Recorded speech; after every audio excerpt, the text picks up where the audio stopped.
Olá, tudo bem? Boa noite. Espero que você esteja tendo um ótimo domingo.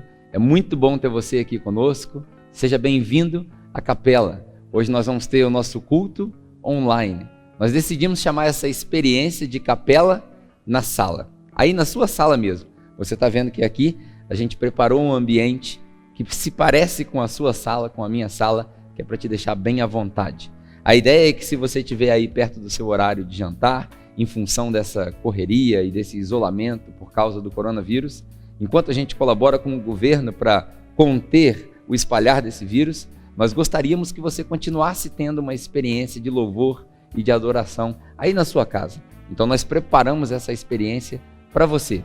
Se você se sentir à vontade, pega o seu salgadinho, propaganda, jabá, para você poder ir comendo enquanto você vai aproveitando com a sua família. Se você for viciado em chocolate igual eu, é uma boa pedida também. Ou, se você já estiver na hora da janta, quem sabe é hora de comer um miojo.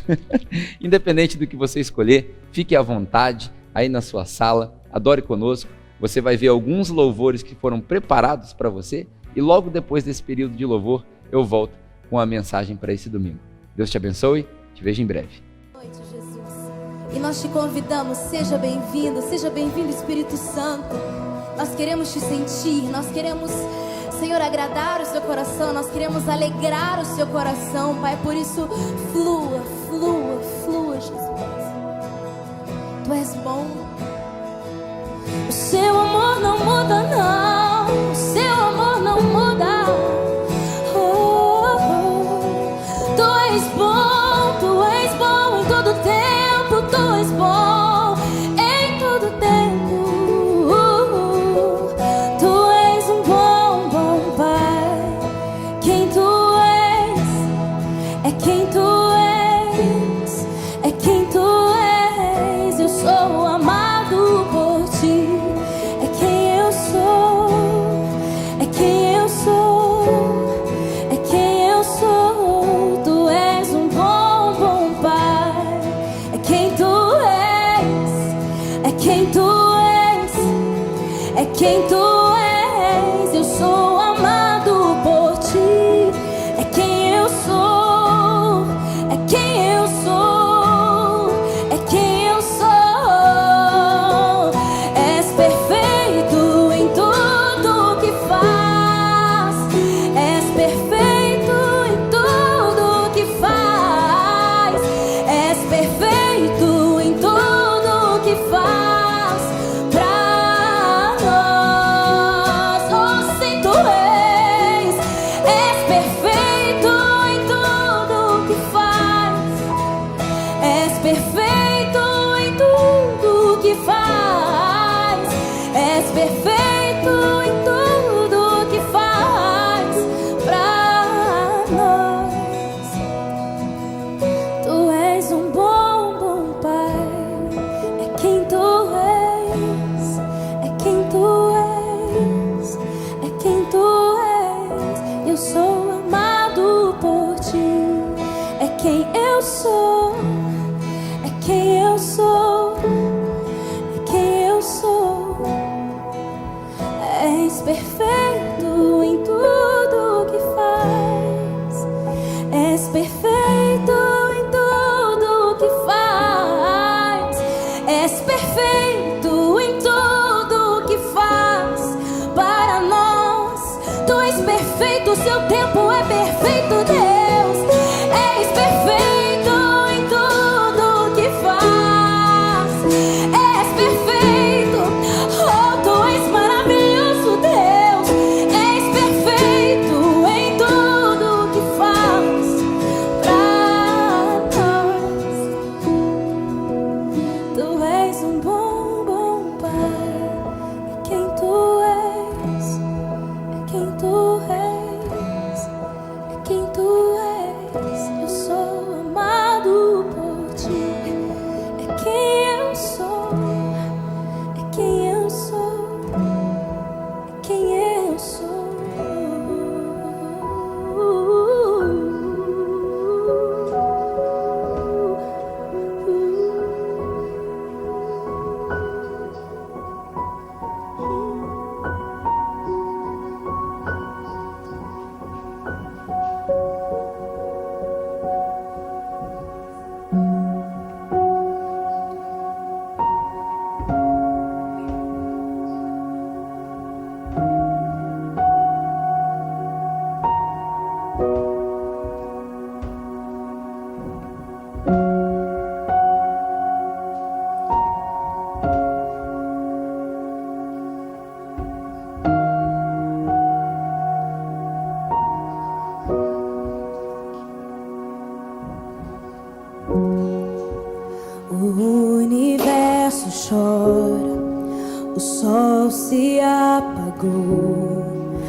ali estava morto o Salvador,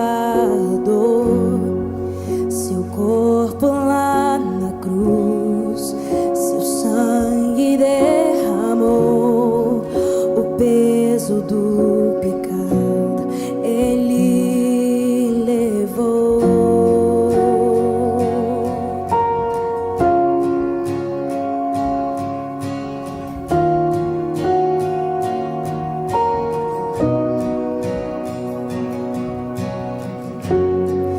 Deus Pai o abandonou, cessou seu respirar, em trevas se encontrou o Filho.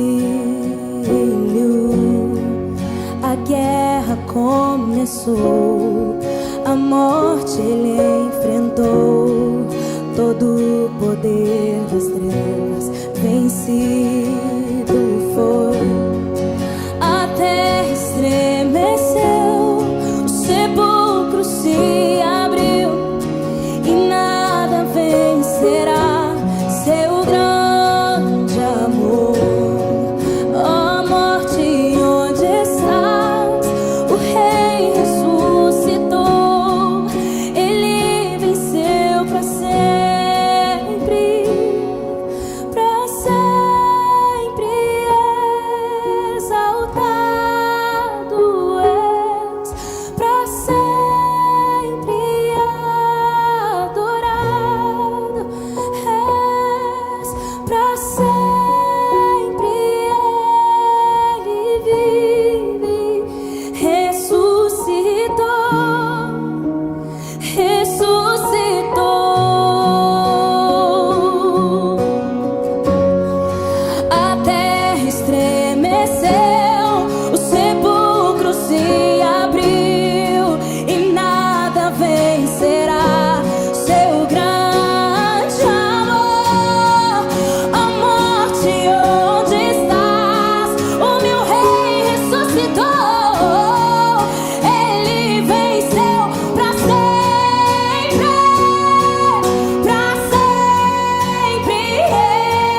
exaltado és, para sempre adorado és, para sempre ele vive, ele ressuscitou, ele vive hoje para sempre, ele ressuscitou. Diga, para sempre exaltado, exaltado ele é, para sempre adorado és, para sempre ele vive, ele ressuscitou, ressuscitou.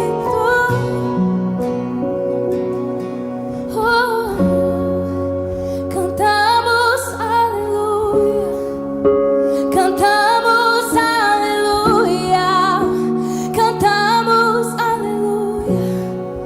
O Cordeiro venceu, cantamos aleluia, o Rei da Glória, cantamos aleluia, aquele que venceu a morte, cantamos aleluia, aleluia, aleluia, ele vive para sempre exaltado és, para sempre adorado és, para sempre ele vive, ressuscitou, ressuscitou.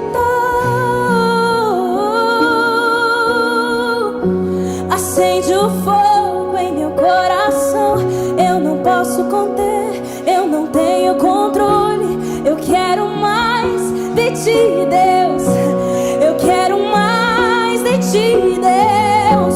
Acende o fogo em meu coração, eu não posso conter, eu não tenho controle. Eu quero mais de ti, Deus, eu quero mais de ti, Deus. Eu quero mais de ti, eu quero mais de ti, Deus, vem sobre nós e acende a chama. Oh, Espírito de Deus, reacende a chama em nós. Nós queremos mais, nós queremos mais. Vem, vem, oh, vem, vem, oh, vem, vem, vem. Acende um fogo em meu coração. Eu não posso conter, eu não tenho controle. Eu quero mais de ti, Deus. Eu quero mais de ti, Deus. Acende o fogo em meu coração que eu não possa conter. Eu não tenho controle. Eu quero mais, eu quero mais. A Ele a glória,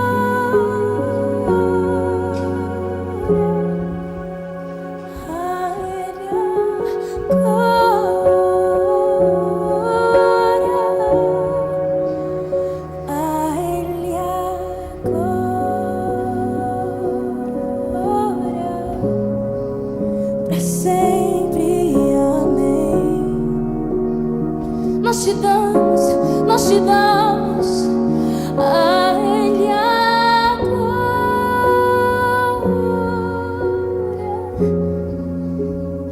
a Ele a glória, pra todo sempre o seu nome exaltado, Deus. A Ele a glória e o poder e o domínio, e o domínio, e o domínio sobre todas as coisas. A Ele a glória,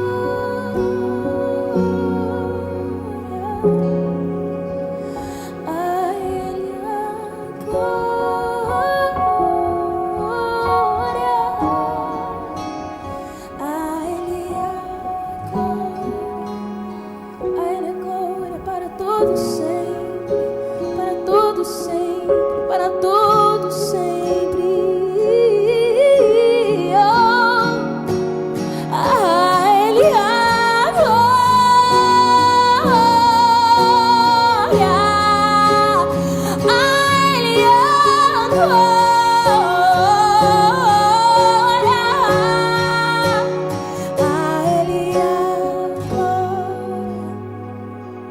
a Ele a glória, pra todo sempre. Não há e nunca haverá um Deus, e nunca haverá um Deus como tu, Jesus. Jesus, tu és poderoso e grande para todo sempre.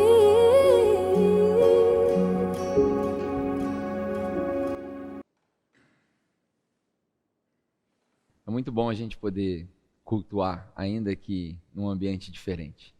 Você na sua casa, com a sua família, com os amigos. Espero que você tenha sido abençoado durante esse período de louvor. Vamos orar? Nós vamos orar juntos e aí eu quero compartilhar uma palavra bem rápida com você. Pai, eu te agradeço pela oportunidade de poder comunicar o Evangelho, ainda que de uma maneira diferente. E te peço, Pai, que essa oportunidade e essa experiência sejam úteis para o seu reino. E que ao comunicarmos a sua mensagem para a sua igreja, através desses meios de comunicação, o Senhor seja exaltado e a sua igreja seja edificada. Abençoa, Pai, o restante desse momento juntos, da nossa comunhão ainda que virtual, e que cada um que ouve o som da minha voz seja abençoado por essa palavra, em nome de Jesus. Amém. Bom, durante essa crise do corona, eu tive uma experiência interessante. Eu tenho um caderno na minha casa, eu não trouxe para mostrar para você, mas é um caderno de anotações que eu uso como um diário para minha filha. Quando ela nasceu, a Bianca, mais velha, eu comprei esse caderno, é um caderno bonito, bem decorado, e todos os eventos relevantes da vida dela, que deveria ser todo dia, mas toda vez que algo acontece de relevante, de marcante, eu anoto. E não só eu anoto, mas eu escrevo para ela. A minha ideia era conseguir escrever bastante coisa como uma história E quando ela chegasse aos seus 18 anos, talvez no dia do casamento dela, eu desse esse diário para ela de presente. E eu escrevi sobre a primeira vez que ela andou, as primeiras palavras que ela falou. Hoje eu volto no caderno, já são quase 8 anos escrevendo, e eu vejo muita coisa. Eu vejo os escritos de quando a gente tomou a decisão de vir para o Brasil e os desafios que eu tive que superar na minha mente por causa de voltarmos para o Brasil com a minha filha. Hoje são 2. E é um caderno muito bonito. Eu acredito que quando ela receber esse caderno de presente, ela vai se emocionar ao ler. E eu fiquei pensando como eu deveria escrever para ela a respeito do corona. Sem dúvida é um evento marcante na história de todos os seres humanos vivos nessa época. E comecei a me lembrar que os discípulos tiveram a mesma dificuldade. Os discípulos de Jesus, eles escreveram algumas coisas e deixaram outras para trás. Se você é um estudioso da Bíblia, você já deve ter reparado que os discípulos não escreveram a respeito da queda do templo. E há um debate muito grande no meio dos teólogos sobre o porquê eles não escreveram a respeito da queda do templo, se é que alguns dos evangelhos foram escritos depois da queda do templo, no ano aproximado do ano 70. Por que eles não escreveram a respeito de um evento tão importante? E aí outros teólogos vão dizer que as coisas foram escritas antes. Enfim, não é o assunto dessa noite. Mas eu fiquei me perguntando, se esse evento é tão importante, como eu deveria escrever para minha filha a respeito dessa crise? O que ela deveria saber a respeito desse momento, para que ela, ao ler no futuro, algo que para nós hoje é presente, essa circunstância que já seria passada. Parece uma confusão, mas é assim que ela vai ver esse diário. E pensando nisso, eu me lembrei que o povo de Deus, durante toda a história que nós conhecemos, passou por crises, passou por pragas, perseguições, e várias delas estão relatadas na Bíblia. Hoje, eu quero usar uma dessas circunstâncias como um exemplo para nós. O meu objetivo não é comparar as situações, mas é trazer para nós um pingo de esperança, talvez uma palavra de esperança, baseada no exemplo de um povo que sobreviveu pragas também, como nós estamos passando por esse momento de uma praga. Antes de eu começar, eu gostaria de ressaltar que não é minha pretensão dizer que Deus instaurou o coronavírus no mundo como uma punição. Não. Não é isso que eu quero dizer. Embora o contexto do Antigo Testamento, onde nós vamos refletir, Êxodos, capítulo 7 até o capítulo 12, são 5 capítulos que falam a respeito das pragas que Deus enviou ao Egito para que o povo dele, o povo de Israel, fosse liberto. Você já deve ter ouvido a história, a água que se torna em sangue, os gafanhotos, as plantações, até o evento da última praga, onde o filho primogênito de cada família que não era escolhida, cada família que não pintou os umbrais das suas portas com o sangue de um cordeiro, seria eliminado, seria morto. E os filhos do povo de Israel, obediente, que executou a ordem de Deus, foi poupado quando o anjo da morte passou por cima e tirou a vida dos primogênitos. Você já deve conhecer essa história. E eu não quero comparar, como eu disse, com a crise do corona, e não quero de maneira nenhuma insinuar que Deus causou tudo isso e trouxe sofrimento, porque eu acredito que toda a punição do pecado que Deus deveria ter entregue para nós, pecadores, já foi entregue em Jesus Cristo. Ele levou sobre ele as nossas feridas, o castigo que está sobre ele é que traz a nossa paz, e ele foi punido por nós, para que nós tivéssemos paz com Deus. E assim, o nosso objetivo, a nossa missão, o que nos resta, é propagar as boas novas. Só isso e mais nada. Claro que no mundo caído, nós vamos ter tribulações. E é aí que eu gosto de crer que Jesus tinha razão quando ele afirmava: no mundo vocês vão ter tribulações, mas tem de bom ânimo, porque eu venci o mundo. Então eu não quero insinuar de maneira nenhuma que Deus causou tudo isso. O meu objetivo é te mostrar que mesmo em meio a uma tribulação como essa, a gente consegue encontrar Deus, a sua bondade, a sua misericórdia e a sua fidelidade. Então o meu convite para você é que você reflita em Êxodos, capítulo 7 até o capítulo 12.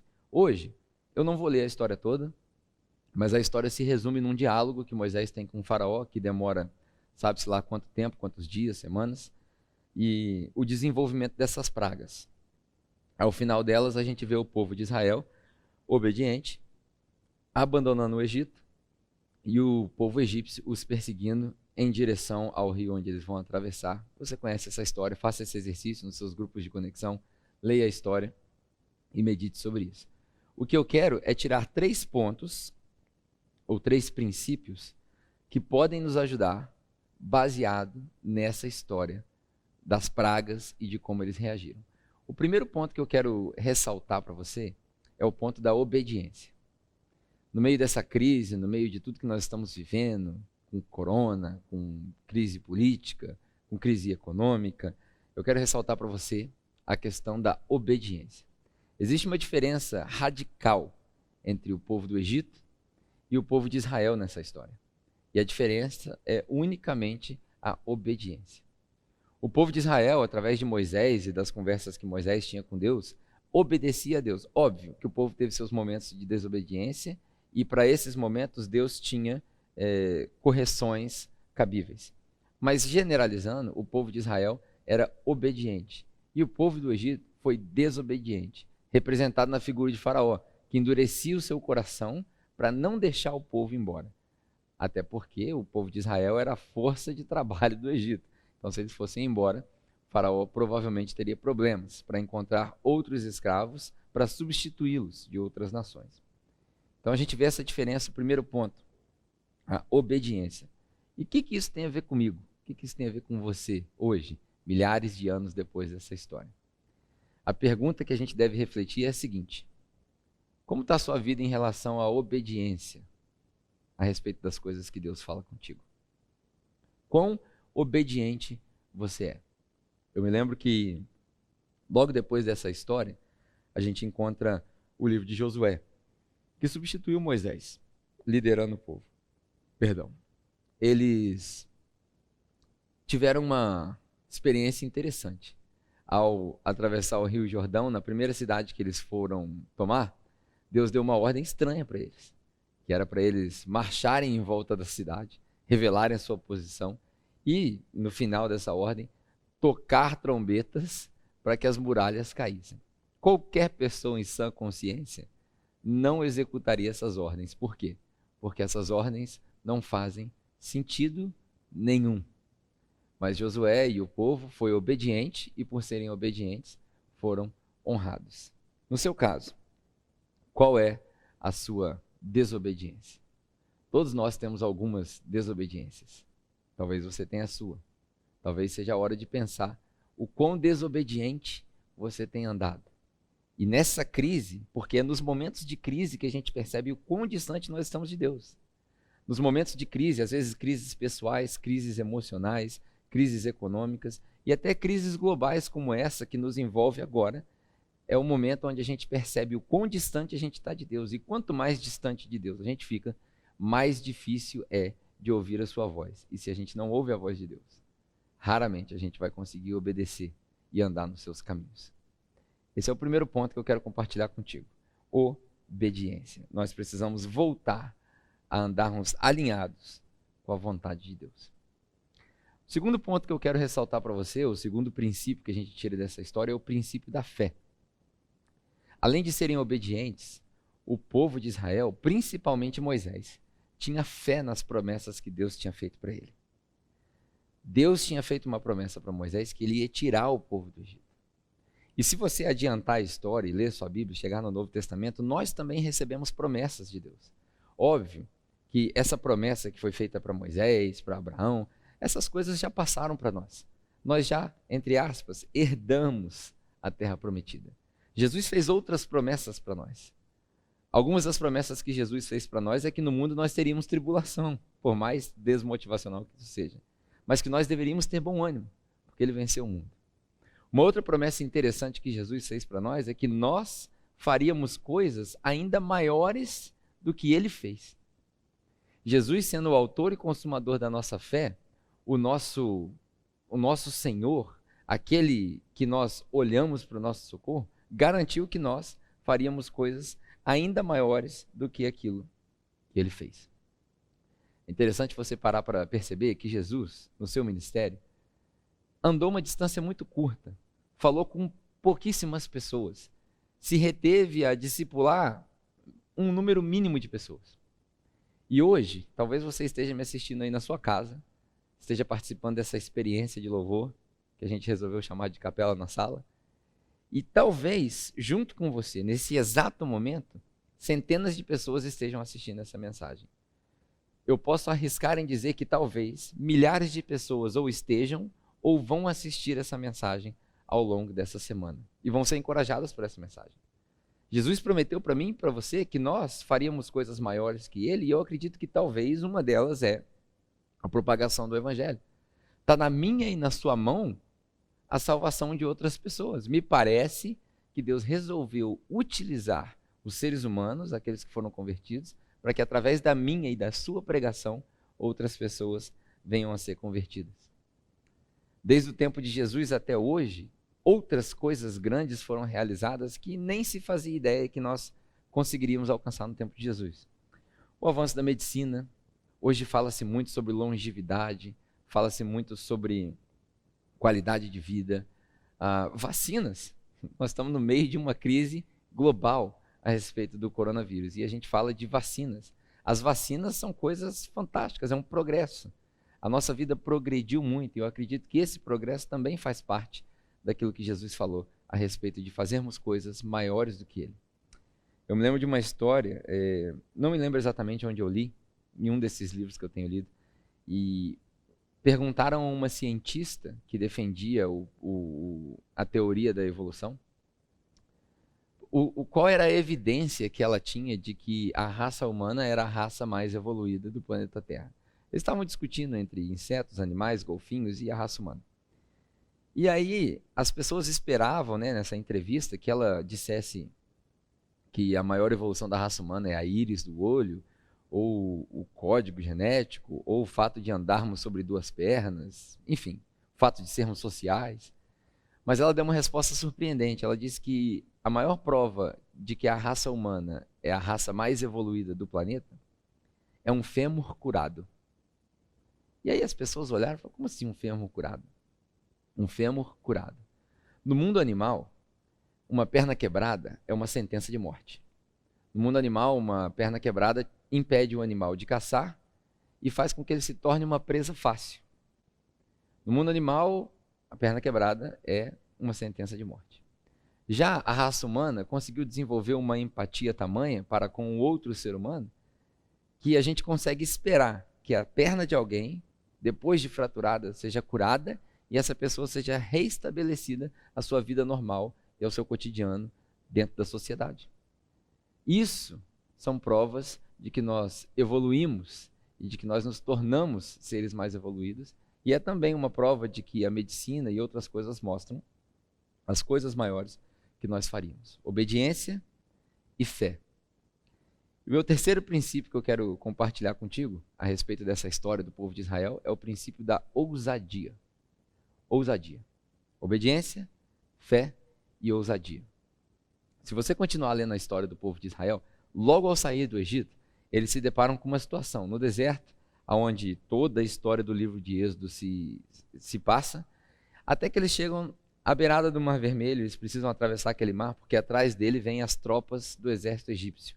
Faraó, revoltado com a decisão que ele havia tomado há pouco tempo, talvez há poucos dias, porque num impasse com Moisés, em algumas vezes ele mesmo endurece o seu próprio coração, outras vezes Deus endurece o coração dele para que o propósito de Deus fosse cumprido na história que se conta do Antigo até o ponto que culmina em Jesus, do Antigo Testamento até o ponto que culmina em Jesus. Mas nesse momento da história, depois de saírem do Egito, depois de abandonarem todas as coisas e levarem todos os seus pertences, eles se deparam com um caminho sem saída. Para trás, o exército egípcio, revoltado e furioso, pronto a matar todos eles. Na frente, um mar revolto, sem saída.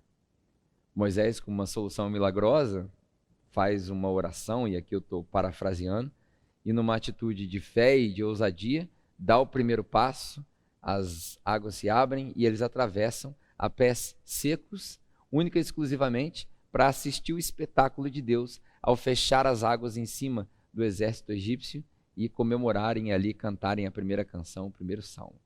Por que ousadia? É necessário muita ousadia para enfrentar Faraó. Faraó, naquele tempo, era o representante de Deus, segundo a cultura egípcia. Ele detinha todo o poder, ele era o ditador. É necessário muita ousadia para enfrentar os magos de Faraó, onde os truques que eles apresentavam eram semelhantes aos milagres que Deus proporcionou que Moisés realizasse para convencer Faraó.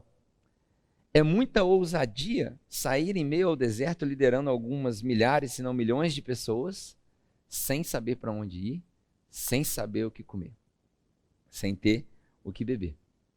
É muita ousadia presumir que eles seriam capazes de derrotar um exército egípcio inteiro, enquanto o exército egípcio tinha armas, poderio, carruagens. Mas aí eu quero te chamar a atenção para você ler comigo um texto que está em Salmos. O 20º Salmo, Salmo de número 20. Eu quero ler contigo do versículo 1 até o versículo 8.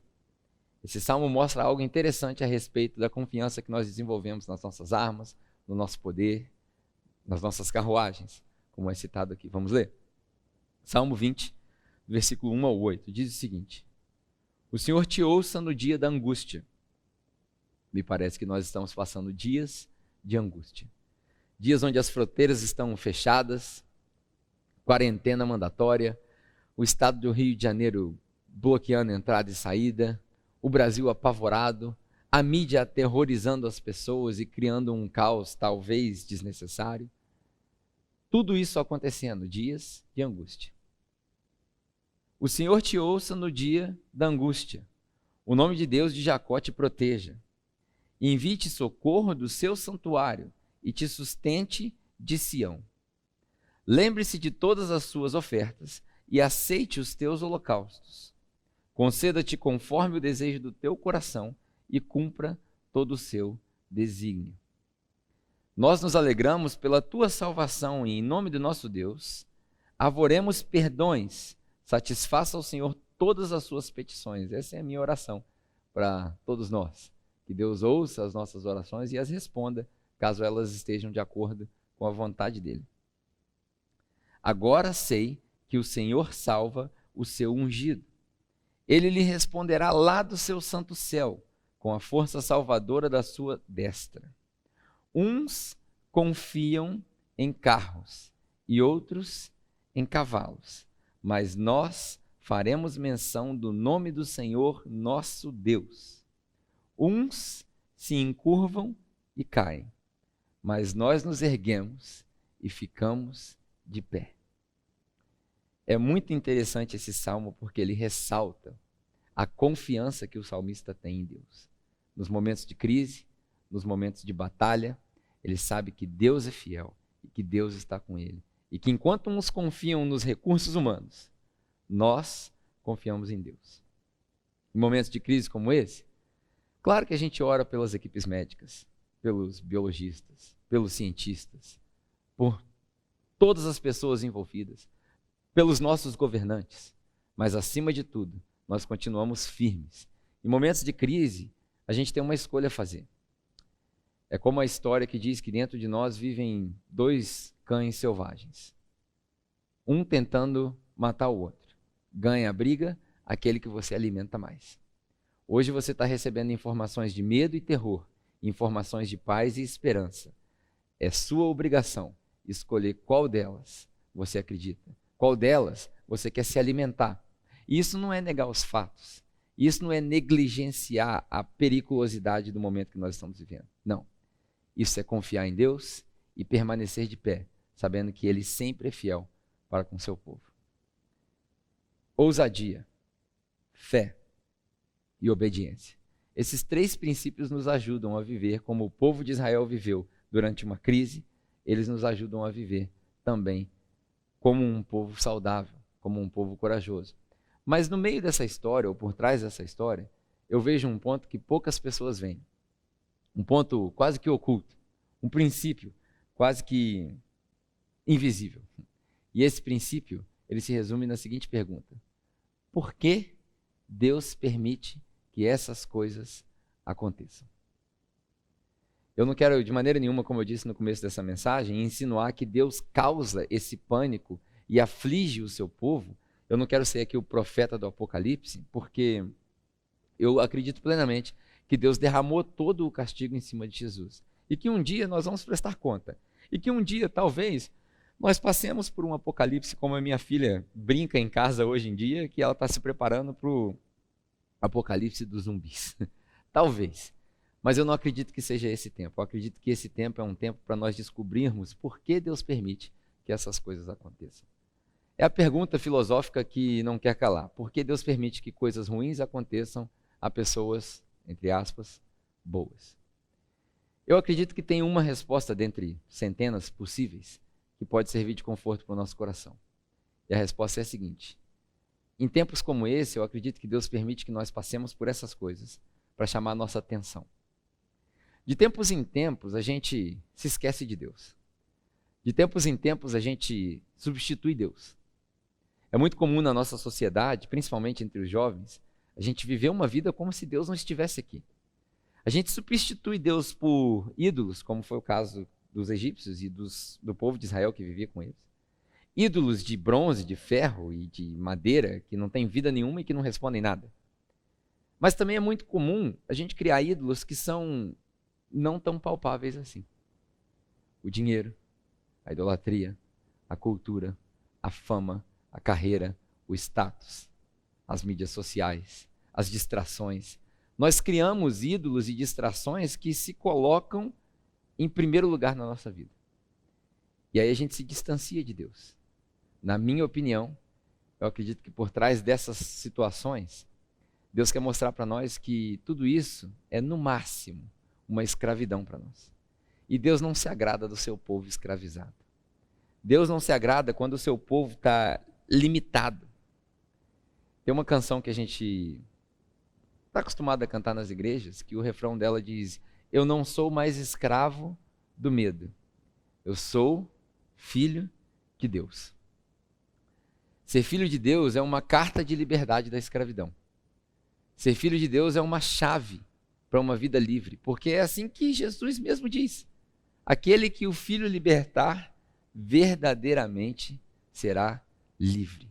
Livre do pecado, livre dos rótulos, livre da prisão da sociedade, livre do status quo, livre de todas essas coisas, livre dessas condições que nos prendem, livre da idolatria, livre. E quando a gente entende que nós somos livres mesmo, a gente começa a perceber a falta de intimidade que nós temos. Me parece que a gente não sabe lidar com a liberdade. É como se nós fôssemos pássaros criados em gaiolas e ao abrir a porta, ao voar e experimentar a natureza, a gente se assusta, porque vê pássaros maiores e volta para a gaiola. As escravidões em que nós nos metemos, como o povo de Israel, me parecem ser uma ferramenta de Deus, um instrumento de Deus, para que no momento em que Ele nos livra dessa escravidão, Ele nos relembra de que Ele é Pai, de que Ele está próximo e de que Ele sempre quis um relacionamento contigo. Não é à toa que nesse momento nós estamos enclausurados. Você deve estar assistindo esse vídeo na sua casa. Muitos de nós estão com medo de sair de casa. E nesse momento de enclausuramento, eu gostaria de te encorajar a buscar intimidade com Deus. A buscar mais intimidade com Deus. Porque enquanto você estiver enclausurado 24 horas por dia dentro da sua casa, você vai perceber que as coisas que nós colocamos na frente de Deus não nos preenchem. Para aqueles que receberam uma licença do trabalho, vocês vão perceber que o trabalho não te preenche. Para aqueles que são viciados nas mídias sociais e estão o tempo todo no telefone, você vai ver que depois de algumas horas seguidas na sua casa, você vai enjoar das mídias sociais. Para aqueles que estão perdendo muito tempo assistindo televisão, você vai ver que seu corpo dói depois de assistir muito tempo de Netflix.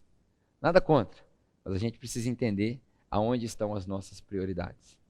Talvez esse tempo seja um tempo para entender que todas essas coisas são, no máximo, uma prisão disfarçada. E Deus está querendo nos livrar dessa prisão. Eu acredito que nesse tempo, enquanto nós lutamos com todas as circunstâncias desse coronavírus, a gente aprende a nos achegarmos mais perto de Deus, mais perto de Cristo. Porque se a gente se aproximar de Deus, Ele se aproxima de nós. Então eu quero reforçar para você: obediência, fé e ousadia. Obedeça a Deus. Você sabe para que Deus te chamou. Você sabe o propósito para o qual Deus te chamou. E se você não sabe, eu quero te encorajar a procurar uma igreja saudável. Se você estiver aqui em Volta Redonda, tem algumas. Venha nos fazer uma visita. E vá fazer uma visita numa igreja saudável, onde a palavra de Deus é pregada genuinamente, onde o evangelho é pregado sem barganhas, porque isso vai te ajudar a encontrar o seu propósito de vida. O seu propósito que é servir a Deus com os seus dons. Obedeça a Deus. Tenha fé.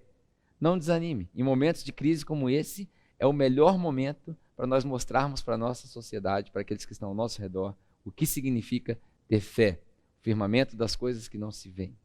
E seja ousado. Talvez essa seja a hora que você precisa compartilhar o evangelho com alguém.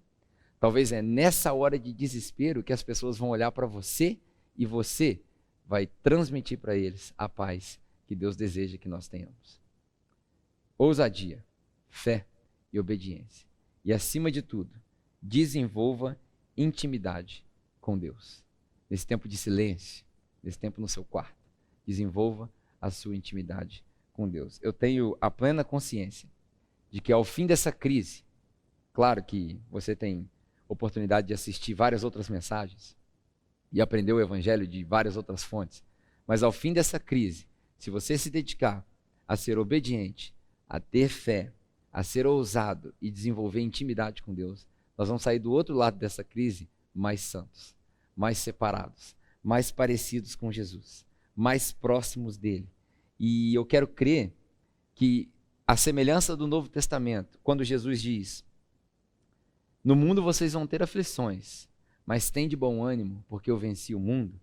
Eu quero crer que aquele texto tão conhecido do Antigo Testamento, de 2 Crônicas, quando Deus está prestes a escolher um lugar de adoração onde Ele vai se manifestar para o povo dele, que não é o nosso contexto, mas que existe um princípio fantástico ali.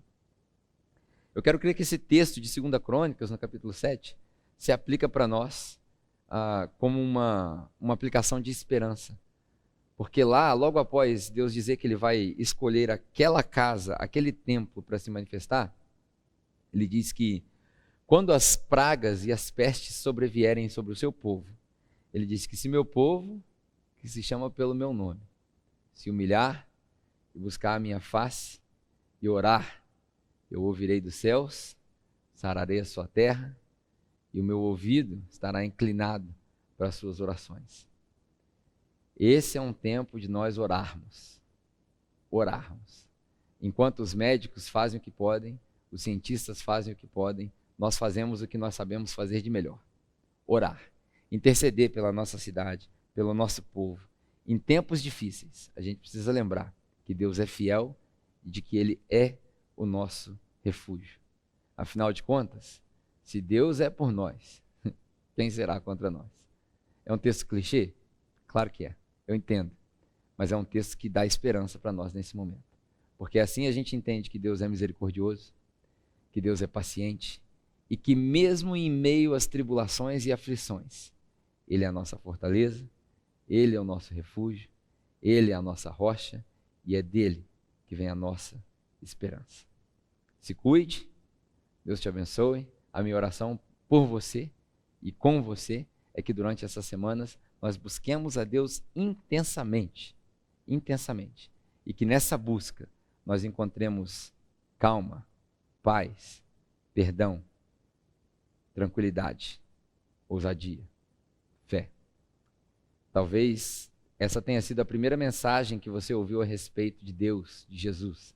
Talvez isso tudo seja novo para você, de que Ele tem respostas, segurança e paz. E se isso é verdade, não tenha vergonha, entre em contato conosco, vai ser um prazer para nós poder te ajudar na sua caminhada, ao descobrir mais a respeito do nosso Senhor e Salvador Jesus.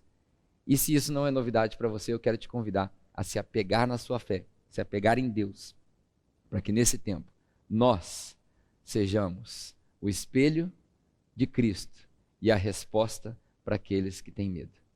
Para eles que têm medo, para eles que estão em trevas, nós trazemos luz e paz. Seja luz e seja paz. Em nome de Jesus. Deus te abençoe. Tenha uma ótima semana. Continue orando e nós nos vemos na nossa próxima mensagem, se Deus quiser. Tchau, tchau. Bom, é isso. Espero que você tenha gostado dessa mensagem. Espero que essa mensagem tenha te edificado, tenha agregado valor na sua vida de alguma maneira. Caso você queira saber um pouco mais a respeito da nossa igreja, você encontra em todas as mídias sociais o nosso nome como Capela Church. Capela com um L só e Church, que é a igreja em inglês, tudo junto.